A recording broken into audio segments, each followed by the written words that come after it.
podcast kelompok 11 dengan aku, Sanwa Finansyah, dengan saya Putri Destuti, dan dengan saya Alisha Arasyadani. Dan kita bakalan membahas satu kasus audit yang cukup besar nih. Kasus apa sih? Yaitu kasus Wuri Bank dan kegagalan auditor dalam mendeteksi fraud.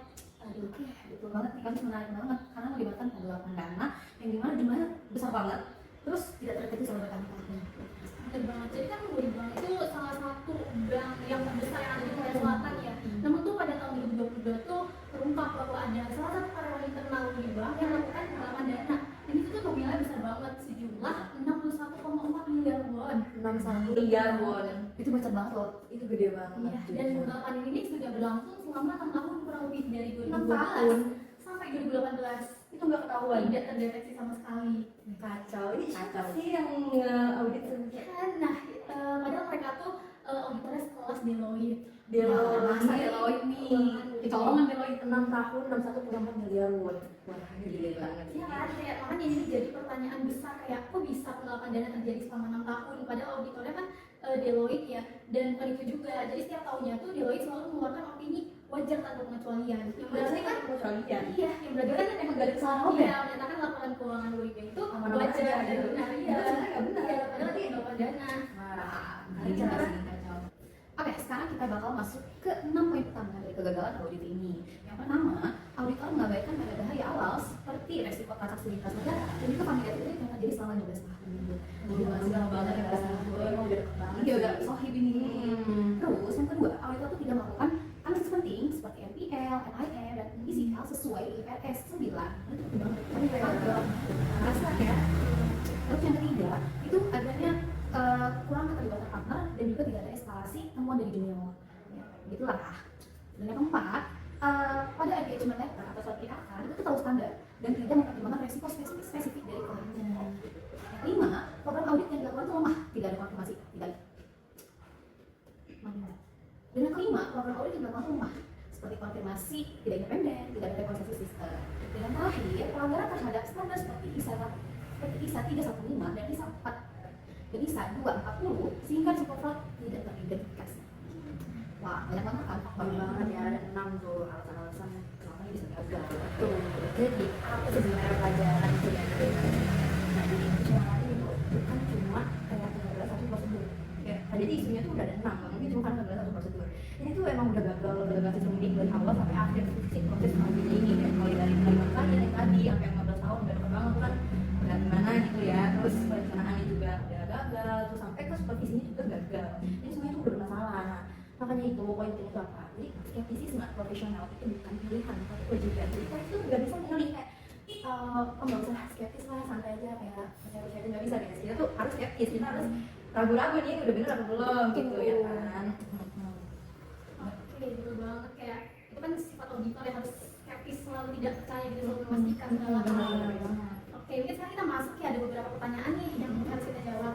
Langsung aja kan ya? Ya, langsung aja. Langsung aja. Soal pertama nih, sebelum memperbarui Wuri Bank sebagai klien pada tahun 2012, pertanyaan spesifik apa yang seharusnya diajukan Deloitte mengenai portofolio pinjaman bank dan lingkungan pengendalian internalnya? Lalu diskusikan bagaimana proses penilaian risiko auditor sesuai ISA 210 dan ISA 315. Mungkin jika manajemen telah mengungkapkan kondisi tidak biasa dari dana akuisisi ibu dan lain. Nah, beberapa pertanyaan spesifik yang seharusnya ditanyakan oleh Deloitte tentang portofolio pinjaman bank itu yang pertama seperti berapa total pinjaman korporasi yang ada dan siapa pemilik utamanya. Nah, pertanyaan ini merupakan salah satu pertanyaan penting karena secara inheren portofolio pinjaman korporasi yang besar dan beragam itu dapat memicu risiko yang tinggi karena kompleksitasnya dan juga meningkatkan risiko inheren yang seharusnya dinilai auditor berdasarkan ISA 315. Lalu bisa menanyakan seperti apa ada pinjaman yang sudah lama beredar, sudah dipinjam tetapi tidak ada penjelasan pembayaran cicilannya. Nah, ini juga penting karena pelaku di Wuri ini kan membuat pinjaman palsu yang mengatasnamakan entitas yang sebenarnya entitasnya tuh tidak benar-benar aktif. Ya, jadi sehingga tuh tidak ada pembayaran cicilan yang jelas. Jadi kalau sejak awal Deloitte menanyakan pertanyaan ini dan menemukan ada pinjaman yang sudah lama tapi nggak jelas pembayarannya gitu tuh bisa jadi sebuah tanda kan dia itu memprosesnya tuh dengan prosedur yang lebih ketat seperti itu. Lalu bagaimana prosedur persetujuan peminjaman dengan nominal besar, siapa sih yang berwenang atas hal tersebut? Karena dalam sistem keuangan yang saya kan seharusnya seperti untuk pengajuan, persetujuan, dan keuangan pencairan pinjaman itu nggak boleh dilakuin oleh satu orang kan, karena dia terpisah-pisah gitu.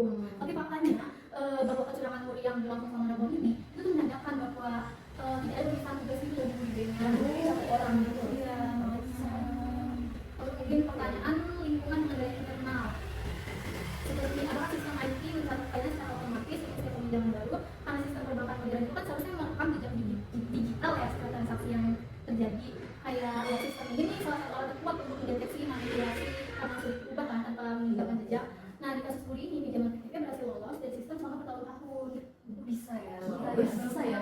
berdasarkan ISA 315 itu, auditor harusnya memahami sistem informasi klien, termasuk apakah sistem tersebut mampu mendeteksi transaksi tidak wajar secara otomatis. Sistemnya gagal. Iya.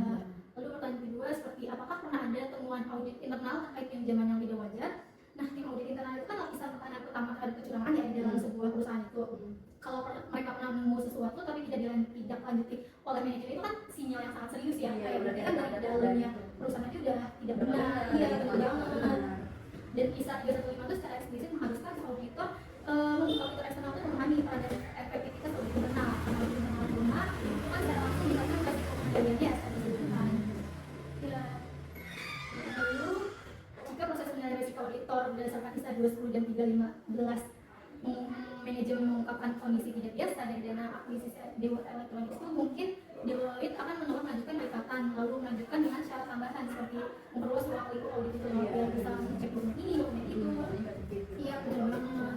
Dan juga mengamankan penilaian resiko negaranya. Lalu lanjut soalnya ada pertanyaan surat perjanjian agen mengizinkan uang untuk pekerjaan, misalkan surat perjanjian Deloitte Mercury hanya mencantumkan prosedur standar misalkan pinjaman dokumen dan lain-lain. Bagaimana surat perjanjian tersebut akan perlu atas menangani resiko penerimaan seperti ini?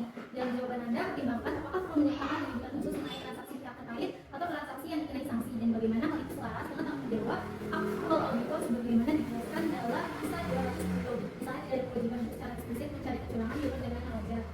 Nah, untuk mengatasi resiko kecurangan kasus Puri ini, surat perjanjian itu dapat diperluaskan dengan cara menambahkan ketentuan mengenai transaksi yang terkait dengan negara terkena sanksi. Jadi surat perikatan itu kan seharusnya secara eksplisit menyebutkan bahwa transaksi ini mendapat prosedur khusus dan pengawasan yang lebih ketat, mengingat kesulitannya verifikasi secara independen.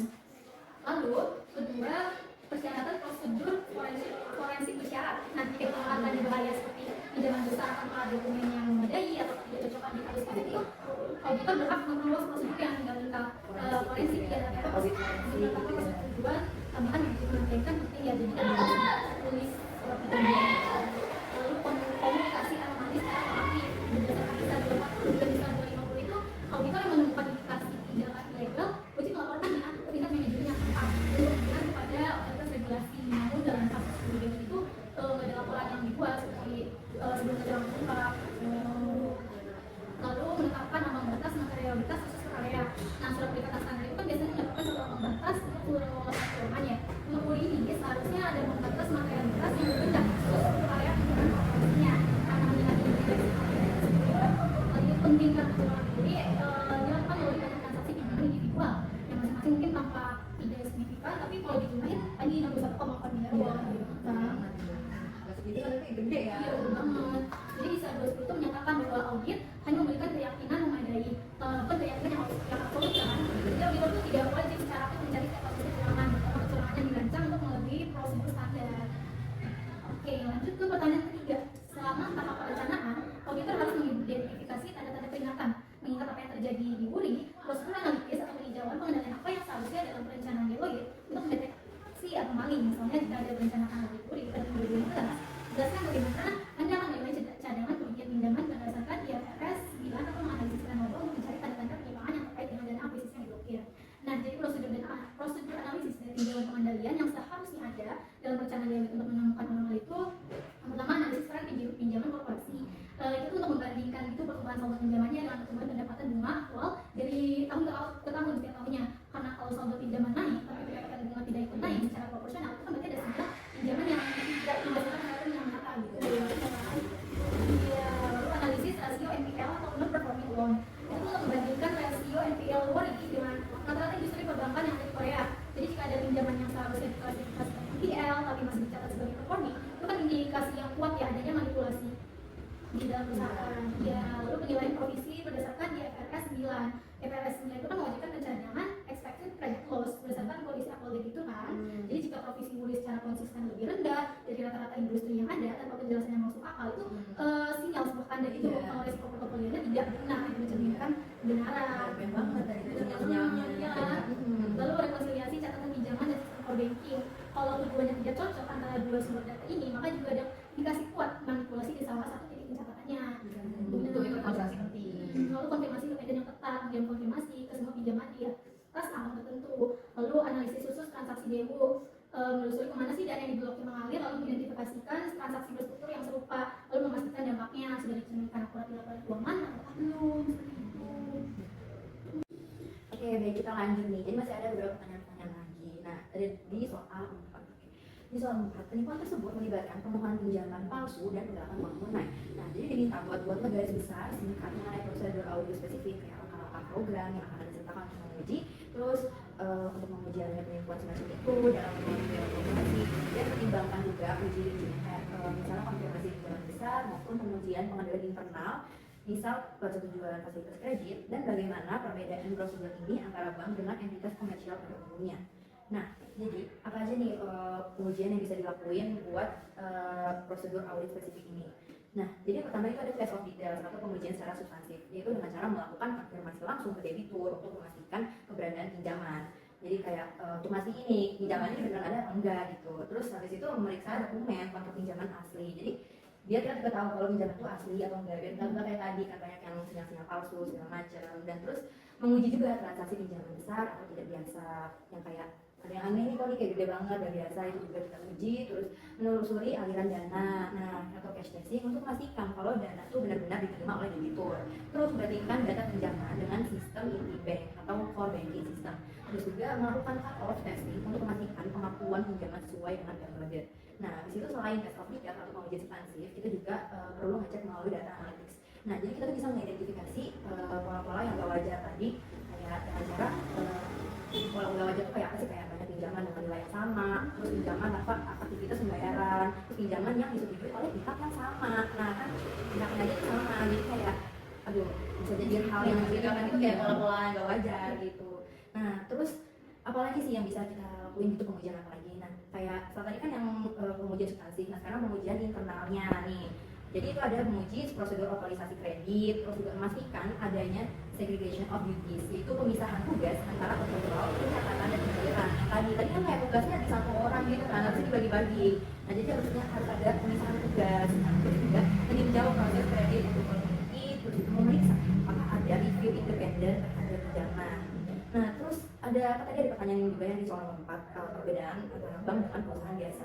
Nah, jadi kalau di bank itu memang prosedurnya itu lebih kompleks, ada sistem persetujuan berlapis kayak multi level approval, dan juga regulasinya itu lebih ketat dibandingkan perusahaan biasa, dan ada pengawasan otoritas juga.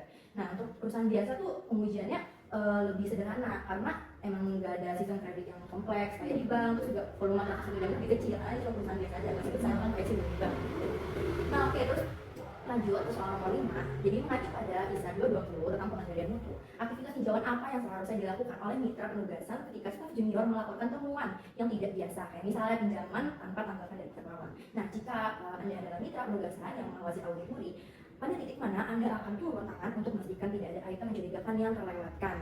Jadi yang pertama tuh dengan review activities, itu sesuai dengan ISK 220. Nah, engagement partner atau kayak partner yang berhubungan itu harusnya melakukan review mendalam atau wajar. Itu juga memastikan kalau bukti audit ini cukup dan tepat. Jadi bukti-buktinya tuh harus cukup buat buktiin si audit ini tuh gimana gitu. Terus meminta prosedur tambahan kayak konfirmasi ulang atau kayak prosedur alternatif, kayak prosedur-prosedur yang tadi udah disebutin juga kan. Terus juga berdiskusi dengan tim audit, terus meningkatkan skeptisisme profesional, itu penting banget, harus ditingkatkan, itu wajib. Terus juga melibatkan spesialis kalau perlu, itu bisa juga ya, jadi tambahan. Terus juga memastikan dokumentasi secara lengkap, jadi file-filenya tuh, dokumentasinya segalanya tuh lengkap, tuh harus ada banget. Terus juga apalagi selain review activities itu ada titik intervensi atau stepping points. Nah, jadi pada saat perencanaan itu kita pastikan risiko fraud ini udah dinilai gitu. Nah, jadi saat mengambil wajar kita langsung minta investigasi lanjutan. Terus kita juga harus evaluasi buktinya nih, kalau misalkan buktinya masih kurang maka yaudah kita tambahin prosedurnya supaya bisa lebih jelas lagi gitu. Terus review juga pastikan nggak ada tim-tim yang nggak benar, atau kayak misalnya ada tanda-tanda sinyal yang kelihatan nggak benar terus kita lewatin sedikit gitu aja. Terus juga penyelesaian audit, jadi kita kayak cek semua isu, kalau semua isu ini udah terselesaikan dengan baik, jangan ada kayak isu yang ini belum selesai kita udah pikir gitu, yang lain ini belum kelar gitu kan. Terus juga kalau ada indikasi fraud itu kita harus gunakan prosedur yang tadi, yang forensik, yang investigatif gitu. Nah, itu untuk soal 5. Kita lanjut ke soal nomor 6. Tim audit muri menetapkan ambang batas materialitas misalnya 500 juta won untuk tujuan perencanaan. Nah, uang sebesar 61,4 miliar won tadi yang dicuri jauh melebihi ambang batas ini. Nah, jadi diskusikan bagaimana konsep kesalahan penyajian akhir dan berlaku jika penggelapan dilakukan dalam jumlah yang lebih kecil. Kayak misalnya banyak transaksi sebesar 500 juta won. Nah, apakah auditor diwajibkan untuk mendeteksinya? Terus kayak bagaimana ISA 450 memandu auditor dalam mengagregasi kesalahan penyajian yang ditemukan selama pengujian. Nah, jadi untuk konsep yang kesalahan penyajian agregat atau aggregated misstatements itu tuh berarti auditor harus mengumpulkan dan menjumlahkan semua salah saji yang ditemukan, baik yang besar maupun yang kecil. Nah, jika fraud dipecah menjadi banyak transaksi kecil, misalnya masing-masing 500 juta won, nah auditor itu harus mendeteksi karena secara total kan jadi gede kan, 1,4 miliar. Jadi walaupun dia dipecah-pecah tetap harus dideteksi. Nah, terus auditor tuh nggak hanya melihatnya per transaksi, tapi juga dampak kumulatifnya pada laporan keuangan.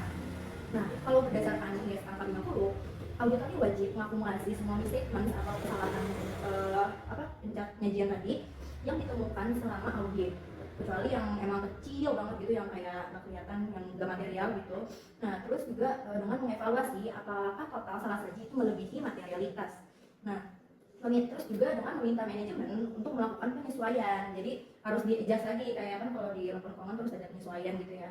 Nah, terus jika tidak disesuaikan, auditor mempertimbangkan dampaknya terhadap opini audit. Jadi nggak bisa tuh seenaknya ngasih wajar tanpa pengecualian, harus dipertimbangkan dampaknya sama opini gitu.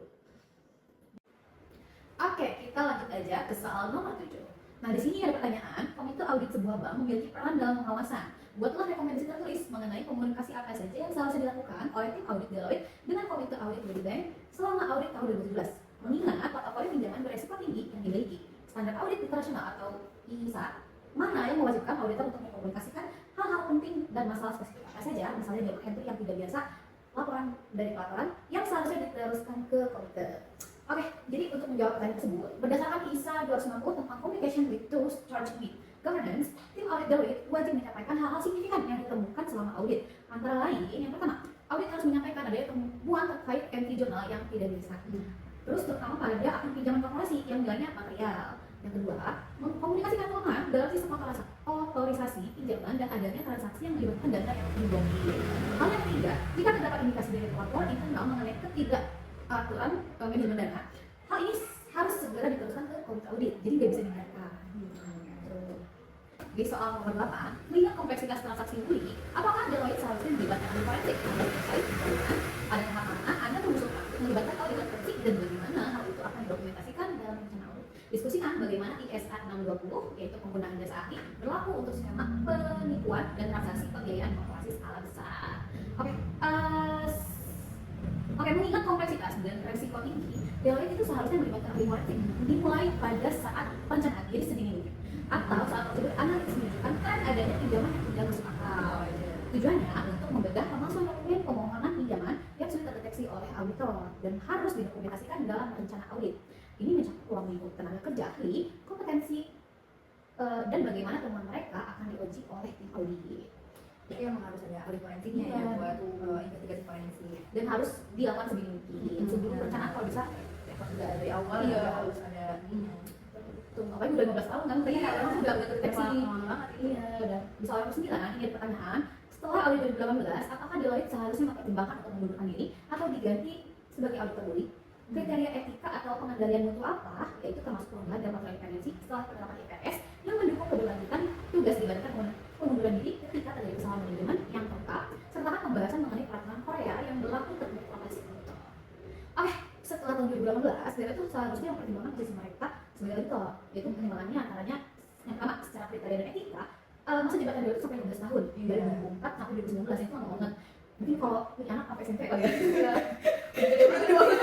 Terus menimbulkan ancaman kedekatan atau konflik yang dapat mengurangi skeptisme profesional, ancaman independensinya ya. Terus yang kedua, di kualitas tersendiri itu terdapat aturan dalam Act on Internal Audit of Stock, yaitu rotasi berkala bagi mitra atau firma audit untuk menjaga independensi. Itu ada rotasinya. Betul, dan untuk rotasinya itu sendiri ada namanya periodic designation 6+3, asik. Di mana perusahaan publik diperbolehkan memilih firma audit sendiri selama 6 tahun, namun setelah itu regulator selama 3 tahun berturut-turut. Di mana perusahaan publik diperbolehkan memilih firma audit sendiri selama 6 tahun. Namun setelah itu wajib menggunakan firma audit yang ditunjuk langsung oleh regulator selama 3 tahun berturut-turut. Jadi fair lah, jadi nggak 15 tahun itu. Oke, terus jika ditemukan kesalahan kesalahan manajemen yang diragukan. Auditor itu seharusnya tidak dapat untuk mengundurkan diri daripada melakukan penugasan sesuai dengan prinsip pengendalian mutu. Gitu. Yang udah kerja mundurin diri aja gitu. Iya, harus gentle guys. Oke, jadi soal terakhir, soal 10 pertanyaannya, bagaimana pengalaman Deloitte dengan Woody Bank seharusnya mengubah pendekatannya terhadap klien serupa di bawah IFRS, usulkan perubahan pada metodologi, audit atau pelatihan di seluruh firma Deloitte yang akan membantu mendeteksi skema serupa dalam masa depan. Misalnya, apakah penerapan wajib analisis data atau proses audit mendadak dapat diberikan di sektor berbeda tinggi seperti perbankan sesuai dengan pernyataan publik terbaru auditor mengenai peningkatan standar deteksi suara. Oke, untuk pengalaman dengan audit untuk pengalaman dengan Woody Bank seharusnya menjadi pelajaran untuk memperbarui metodologi, terutama dalam meningkatkan standar deteksi penipuan. Firma KAP itu perlu mewajibkan pemindaian otomatis pada seluruh transaksi untuk mencari pola penipuan, menerapkan prosedur audit mendadak dan pelatihan juga mendeteksi dokumen palsu dan transaksi yang menyimpan. Dan setelah perubahan Woody Bank itu banyak perubahan di auditor itu. Iya, udah jadi kayak seluruh dunia nih catat nih kayak kasus ini kita jadi pelajaran gitu kan. Benar banget sih emang setiap kasus harus dijadikan pelajaran. Apalagi kasusnya sangat amat besar dan masih merugikan investor. Iya. Apalagi kan kasus di Korea, penyebaran sampai Indonesia, internasional gitu kan. Dia menangani itu kan audit gede ya, kabinet negara atau